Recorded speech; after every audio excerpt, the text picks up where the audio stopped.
Quais são os primeiros passos antes da montagem da parede? Vem comigo.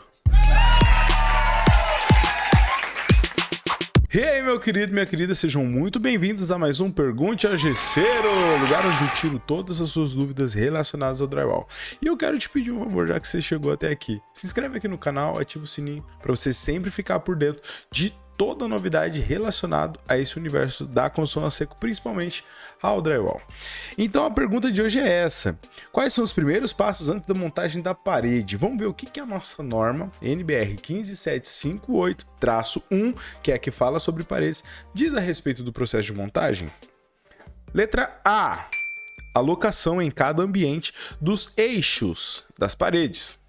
B: compatibilidade do projeto entre estrutura, vedações e as várias instalações. C: proteção contra umidade excessiva e impedimentos de entrada de chuvas pelas aberturas, por exemplo, janelas, portas externas, coberturas, shafts, andar superior, etc. Letra D: execução dos revestimentos, por exemplo, argamassa, pasta de gesso, etc., conforme o projeto, das vedações verticais e externas, ou seja, das fachadas, e internas, posto de elevador, escada, etc., que não forem em drywall. E nivelamento e, de preferência, acabamento da laje do piso. Letra F: resistência e homogeneidade do piso e da laje. Letra G: posicionamento de acordo com o projeto das saídas e das várias instalações. E letra H: compatibilidade entre os dispositivos de fixação e dos suportes. Isso aqui já está autoexplicativo, mas vamos passar item por item só para dar uma clarificada melhor. Então, locação em cada ambiente dos eixos da parede, ou seja, definir onde que vai ser a parede. Já deixar ali preparado aonde vai ser, onde você vai fazer essa parede. B: compatibilidade do projeto entre estrutura, vedações e as várias instalações, ou seja, a parede que você vai fazer é uma parede de qual a espessura? Uma de 48? Poxa, mas eles vão ter que passar 30 canos, vai caber lá dentro? Não. Então, é essa compatibilidade do projeto que precisa ser feito com o tipo de parede que vai ser executado.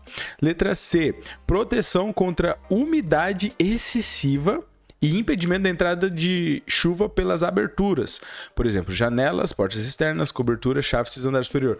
Você lembra que eu falei para vocês no vídeo anterior que não pode fazer parede de drywall sujeita a intempéries? Wellington, o que é intempéries? Ações do tempo, chuva, vento, tudo isso.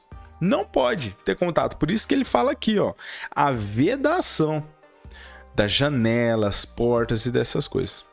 Na letra D ele vai falar o seguinte: execução dos revestimentos, por exemplo, argamassa, pasta de gesso, etc., conforme o projeto das vedações verticais externas, fachadas. E por que está falando aqui para fazer a parte de fora da casa antes de fazer drywall? Justamente para separar a casa, separar o drywall das intempéries, das ações do tempo. Porque não adianta não estar acabado a parte de fora e aí você vai facear uma parede de drywall ali e aí passa toda a umidade para dentro. Já era, tem que refazer. No E: nivelamento e, de preferência, acabamento da laje do piso. O chão tem que estar nivelado e a laje também. Só que aqui ele está falando de preferência com acabamento já. Ou seja, você vai colocar piso, acabamento da laje do piso. Ou seja, pelo menos o contrapiso, que a gente chama de contrapiso. Aquela laje, o piso mesmo, sabe? Piso, só que sem piso, só o concreto, tipo calçada, isso. Então tem que estar acabado assim, tem que estar acabado no cimento. E na laje, de preferência, da mesma forma. Só que isso geralmente não acontece, né, cá entre nós. Geralmente não acontece, o cliente fala pra gente fazer o forro e depois fazer a parede. O que é um perigo, que não dá certo. E é por isso que a gente tem que explicar pro cliente que é necessário sim a gente fazer a parede primeiro. Mas a laje, se der para ela estar rebocada, joia. Se não der, tá tudo bem. Mas sempre lembre de avisar o cliente de fazer a parede primeiro, para ficar muito mais resistente. Você ancora a parede no chão, ancora na laje e acabou, não tem nem dor de cabeça. No F diz o seguinte: resistência e homogeneidade do piso e da laje. Ou seja, tem que estar firme. Tem que estar homogêneo, ou seja, não pode estar metade feito, metade desfeito. Tem que estar tudo certinho, tudo no padrão para entrar o drywall. E por último, compatibilidade entre os dispositivos de fixação e os suportes. Isso aí. Por exemplo, dispositivo de fixação e os suportes. O que ele quer dizer com isso? Como que eu posso dizer? Vamos supor que...